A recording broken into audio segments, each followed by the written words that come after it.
slow up, no I don't take shit. I got no love for the fakeness. If you wanna play tough and wanna hate this, I'll always show up. I don't ever slow up, no I don't take shit. I got no love for the fakeness. If you wanna play tough. Ela não depende só, embora dependa muito, de conceitos ecológicos e biológicos. Ela depende de ações e conceitos sociais, econômicos, jurídicos, geográficos. Então, na verdade, a biologia de conservação ela é uma confluência de uma série de conhecimentos. Por isso que a gente não pode trabalhar. O biólogo conservacionista, ele trabalha, essencialmente, ele não trabalha sozinho, né? Ele trabalha em grupos multidisciplinares. É o que a gente faz aqui, por exemplo, né? Por isso que eu me considero um biólogo conservacionista. A gente trabalha com interfaces com muitas pessoas, e de diferentes áreas, né? De diferentes áreas temáticas. E aí surge, em 1975, a Sociedade Internacional da Biologia da Conservação, que está aí até hoje atuante, embora no Brasil ela não tenha uma representação muito clara. Nunca entendi por que a sociedade no Brasil não avançou muito, né? Em 1975, finalmente o termo biodiversidade se populariza. E olha que estratégia interessante, né? Na verdade, o termo biodiversidade foi cunhado, surge primeiro diversidade biológica, depois a gente tem o termo biodiversidade em 1985 pelo Walter Rossi. E em 1976, os caras tiveram uma sacada violenta. Como popularizar o termo biodiversidade? Eles fizeram um programa de debate na televisão americana. Então, eles criaram o Fórum Nacional sobre Biodiversidade em 1986, em que alguns dos maiores especialistas em alguns grupos animais e plantas se reuniram ao vivo na televisão, conduzido por uma repórter, né? Discutindo a preocupação com a destruição de hábitats e com a extinção acelerada de espécies. Essa foto mostra esse programa e vejam, a gente tinha aqui os maiores nomes da época, né? Thomas Lovejoy, eu já me referi a ele, John Martin Brown, Edward Wilson, os mais importantes biólogos do mundo, Marvin Booney, que era a entrevistadora, Paul Ehrlich.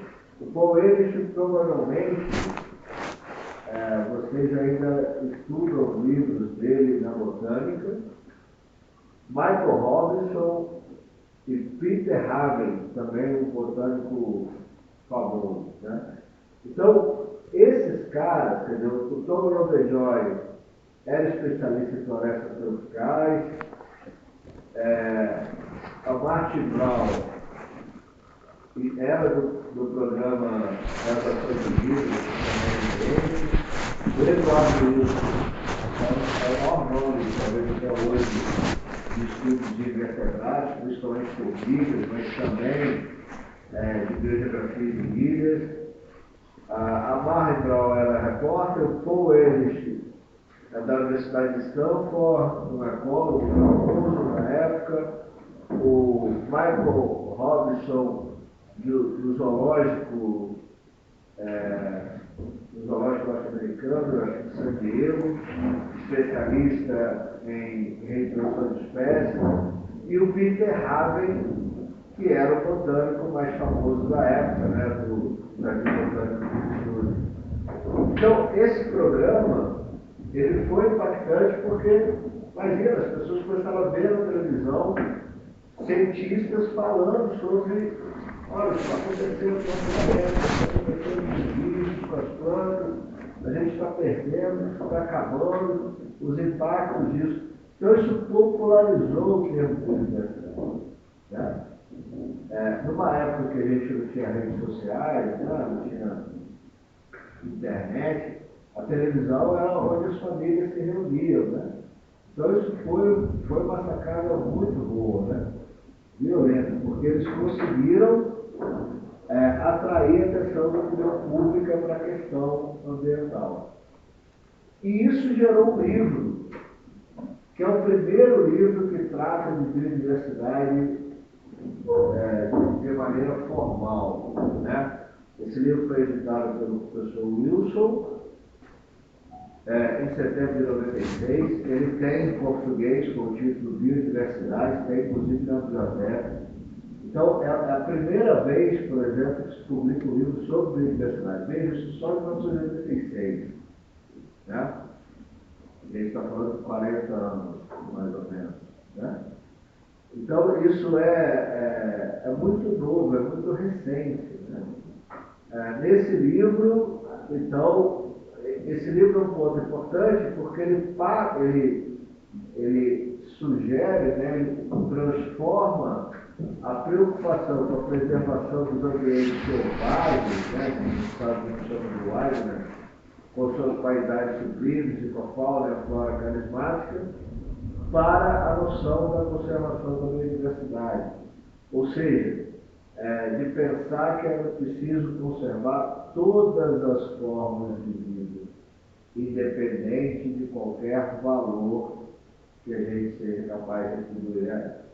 Então, esse livro é um ponto importante para a história da biologia ou das ciências naturais. Né?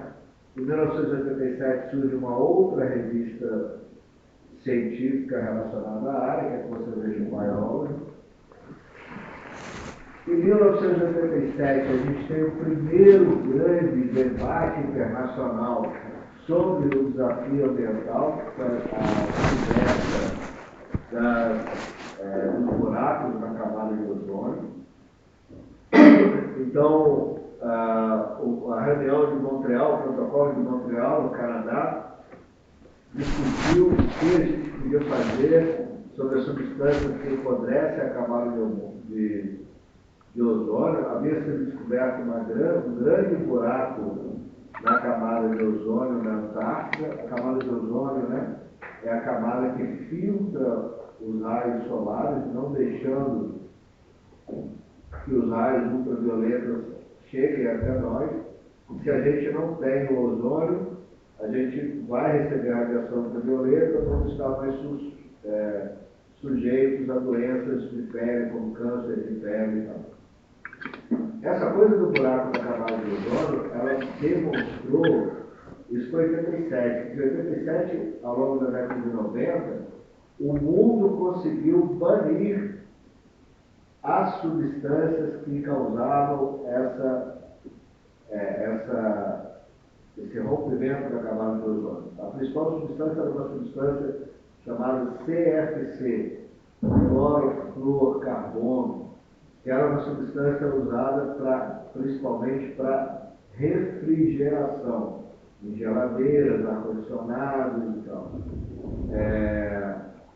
E aí esse gás foi substituído por outro. E hoje, esse buraco da camada de ozônio reduziu quase 100%. Então, a experiência com a camada de ozônio é uma experiência que mostra como a sociedade, mas por influência da economia, né, do impacto econômico das emissões, consegue reverter um quadro importante. Veja que a gente já tinha tido isso com o DDT, mas por conta do movimento social liderado pela Rachel Castle. Agora, o CFC com a camada de ozônio. Vamos ver o que vai acontecer com o carbono e com o metano aí nos próximos anos. Precisa ser repensado. Bom, a década de 80, então, foi uma década muito intensa. Porque, se por um lado nós tivemos os grandes desastres ambientais, como poluição no Rio Reno, na Europa. Até pouco tempo atrás, o maior vazamento de petróleo da história de um navio chamado Exxon Valdez, no Alasca, em 1989. A morte na Índia de centenas de pessoas que foram contaminadas pelo vazamento de um gás tóxico na Índia. E o principal evento do século, né, que foi a explosão nuclear de Chernobyl. Chernobyl, uma usina de produção de energia nuclear, que fica na Ucrânia, né, na época da União Soviética. Um dos seus reatores explodiu e a radiação contaminou toda uma área que até hoje é inabitável, né? Milhares de pessoas tiveram que sair e essa onda chegou à Europa, matando lentamente uma série de pessoas, né? No Brasil não foi diferente, né? No Brasil nós tivemos muito avanço dos programas de hidrelétrica sobre a Amazônia. Esses projetos tinham sido pensados ainda na década de 70, começam a ser executados na década de 80, como, por exemplo, Itaipu, que acaba com 7 quedas. E a gente tem um desastre também radioativo no Brasil, embora em pequena escala, né, que foi a morte em Goiânia de dezenas de pessoas que tinham que ser enterradas em caixões de chumbo, contaminadas com o elemento radioativo césio-137, que era uma pedra colorida que alguém achou bonito e começou a levar para os locais, só que aí era um material radioativo, né? Agora bem interessante, talvez a gente fez uma coisa sobre isso. Por outro lado, foi também na década de 80 que a gente viu explodir os movimentos ambientalistas mais fortes, né? O Greenpeace, por exemplo, que já tinha surgido na década de 70, mas passa a ter uma atividade muito mais militante. Lembra que o Greenpeace surgiu para discutir a questão da expansão das armas nucleares, mas ele passa a estar vinculado também à luta contra a caça das baleias, né? O avanço das armas nucleares. Então o Greenpeace passa a ter uma ação importante. E é a época também do sucesso de grandes programas de conservação no Brasil. Estou chamando a atenção de dois que são icônicos, né? Que é o esforço internacional para a conservação do mutirão dourado. O mundo, né, graças a um casal de americanos e o envolvimento da sociedade mundial, os bicoleões que na década de 80 estavam em torno de 200 indivíduos na natureza, começaram a ser trazidos de zoológicos, reproduzidos, repovoando a Mata Atlântica do Rio de Janeiro.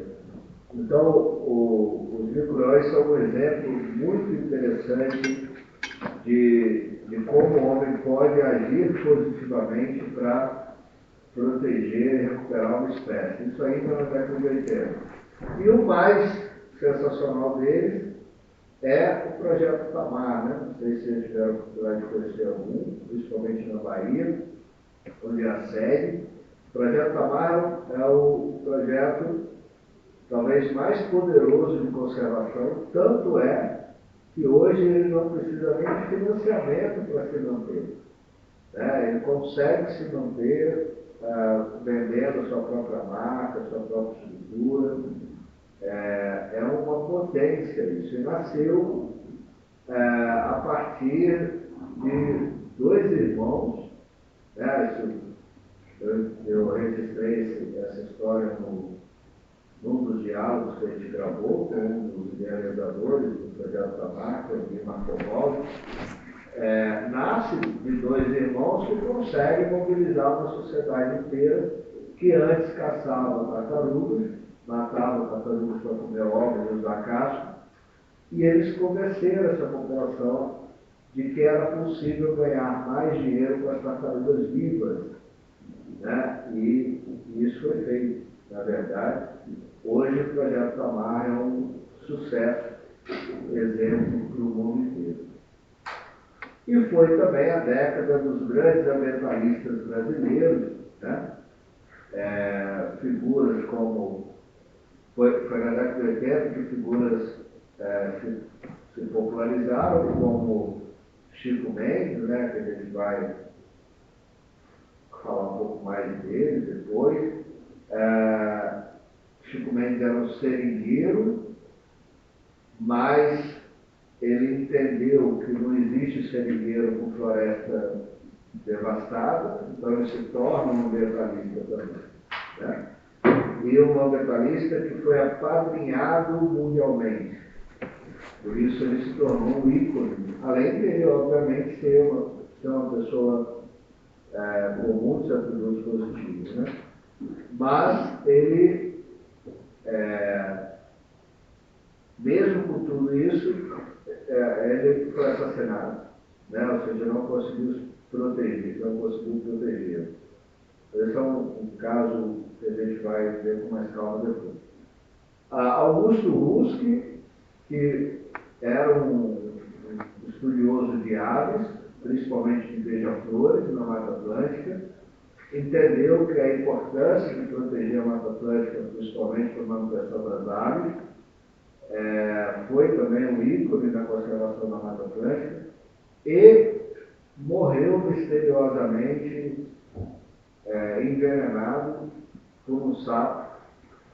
Ninguém sabe, até hoje é meio nebuloso se foi um assassinato, se foi um vacilo dele. Sei que existem alguns sapos na Mata Atlântica que são muito venenosos e ele teria sido envenenado por um desses sapos. E José Lutzenberger, né, que é pioneiro em vários aspectos. Lutzenberger era um agrônomo alemão que viveu no Brasil boa parte da sua vida e que foi muito na onda da Rachel Carson e se demitiu das empresas que ele trabalhava porque as empresas químicas só estavam deixando de produzir agrotóxicos. E ele percebia o impacto dos agrotóxicos na saúde humana. Então ele rompe com o sistema, cria a primeira ONG brasileira, chamada Agapan, no Rio Grande do Sul, e começa a fazer uma militância muito ativa em prol da conservação do centro urbano. Ele é reconhecido por esse trabalho. Em 1992, quando o Brasil cria o primeiro Ministério do Meio Ambiente, ele é chamado para ser o primeiro ministro do Meio Ambiente da história. Ficou só alguns meses, exatamente porque ele não era político e ele não aceitava, ele nunca aceitaria coisas como o que a gente falou de ver essa semana, que até uma figura como Marina Silva aceitou, né? Que é a exploração da foz do petróleo na foz do Amazonas. Então, Lutzenberg não ficou no governo porque ele não negociava princípios, né? Ele não negociava, não tinha negociação política com ele. Ele acabou não ficando e ficou militando no Rio Grande do Sul até a morte dele, né? Então, a década de 80 é uma década de muita intensidade, de grandes problemas ambientais, mas, por outro lado, a recuperação da natureza em grande escala, né? Vamos fazer um intervalinho e daqui a pouco eu quero voltar mostrando o que é muito mais da natureza.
Que dá conta, Luizão?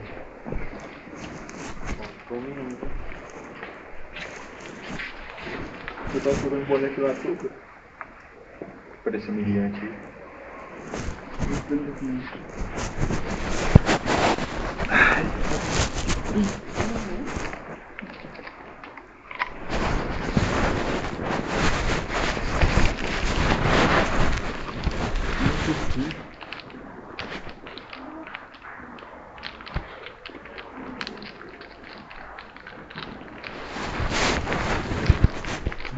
Vai vir sair a apresentação que está filmando. De pão. Eu não dei não, tá? Eu não vou ver não.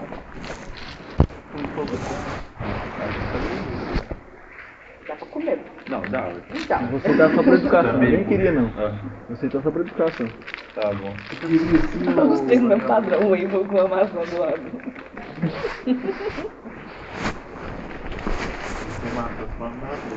Ai. Obrigado pelo nosso lanche. Ô, Dom, dá almoço no meu filho. Ah.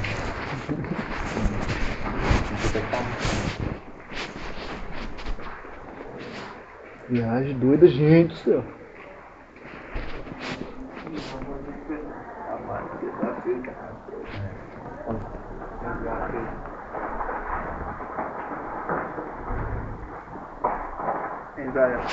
Então, Luiz, vou ir e arrastar o sair agora. Tá indo embora? Deus abençoe. Mas o que pegar os negócios? Pode ir aí agora, eu vou ter que ir carregando, eu não sei. O que você tá falando? Ela quer levar? Uhum. Tem que colocar os negócios no carro dela. Papelão? E é mais rápido.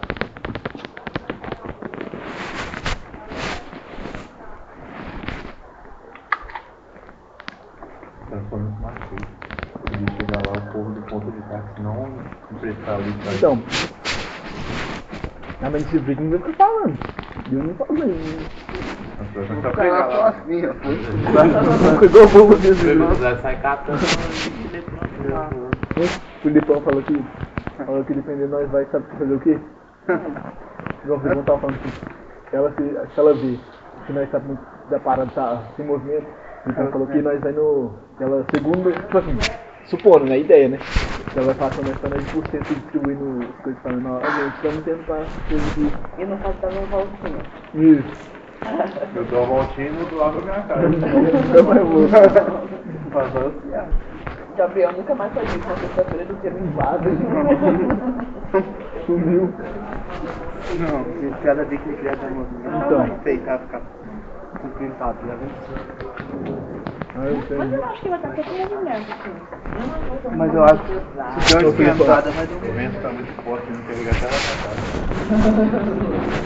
Se tivesse com o tempo melhor, melhoraria. Foi da Ia ficar muito ruim, velho. Os dois olhos da porta ali. Os dois olhos da porta ali. Aquele. Tá falando Luizinho. Rafael, eu sem droga, eu tô sem pegar açúcar.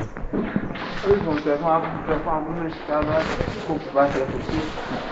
Não aguento não. Que, rapaz? Ó, Luizão, filho. Tá falando. Luizão só Nós corta também achamos vento. com cara de casa de abrir.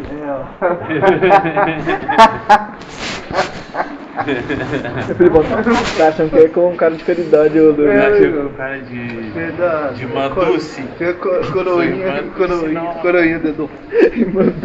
Sou manduce. Coroinha dedo. Ô Luizão, você tá até lá no Instituto Padre Cunha, lá tá a foto lá. Sabe? Caralho. Já viu? Voltei lá dentro. Não, eu acho que não é quando foi, tinha, né? Ou um padre que tá no. Assim que a gente no entra. frio fora do normal. Será que expôs lá? Foi? Nunca viu não? Tem um padre lá que é tua cara. Tipo assim, fica do lado de cá. Padre, viado. Sério? Sério? Tu nunca viu não? Achei que você tinha falado, achei que você estava falando que eles fez um moral de foto. Não. Fez esse projeto lá. Não, isso aí eu não vi não. Tem um padre lá com a minha cara, fica de fora. Sério? E fica do lado da parede assim. Quando a gente entra na porta. Tô zoando. Não, tô falando sério. padre que parece com minha cara, o cara, velho. Não sei se ele era o não sei se ele era o padre Cunha, sei lá. Você viu o caso do padre lá que sai com a mulher casada, o padre da igreja Felipe católica falou. manchando a igreja católica. Porra, Isso aí. é padre agora, velho. Pegando mulher casada, mano, o que é isso que tá acontecendo com as igrejas? Então. As pessoas não tá vivendo o evangelho direito, não tá? Aí muito pessoal tipo assim, desanima de igreja porque Ué, essa banalização. ali você tudo. sabe ali no meu bairro, ali você nunca foi ali no meu bairro, Não, na não, igreja não. que chama São Geraldo, ali perto de casa.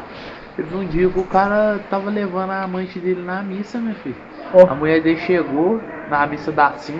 Esse dia eu não fui na missa não, né? Que eu vou na missa lá todo domingo, 5 horas da tarde. Ah, minha filha, a mulher fez um barraco. Ô, mãe, tá Saiu vendo? figurinha, fizeram música, saiu no noticiário. O cara, uma cara de Ó. pau levou a amante dele Aí. na missa lá do São Geraldo lá. E o esposa dele foi lá, meu filho. Cara- Achou os dois bem lá. Né? De romance, eu falei, você vê que blasfêmia, Então. né, velho?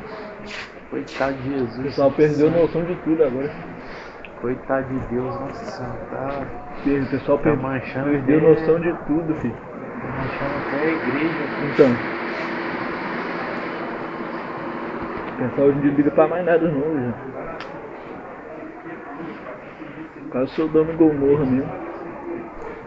É, não. Salvação independente, né? Então. Eu não escutei nada do que você falou aí.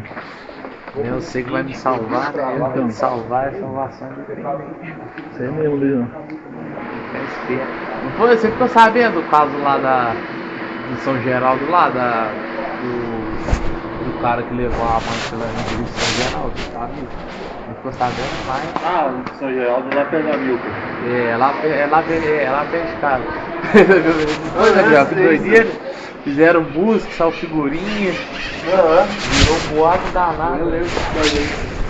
Aí nós tá comentando aqui também que o cara disse que o cara saiu com a mulher casada lá na igreja, lá que tá rodando no Instagram. O padre. O pessoal pegaram.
em tem sequência várias pra mim. outras coisas, como também desenvolver. Nada de entender. Não. Descobrindo como sacar o pino do coquilho traseiro do guindaste slide 75. Olha lá, aí tá com o pino do coquinho do guidaço do Ó, Quero saber mais sobre. aí eu passei 2 vídeos e logo que apareceu foi isso aqui, ó. Gigantes da destruição. Interrupção do ordem próspera. O algoritmo edição. Rapaz, então realmente dá pra sacar o pino do coquinho do O algoritmo do Gabriel fica só guidaço só guidaço lendo as pesquisas dele, fica correlacionando e mandando as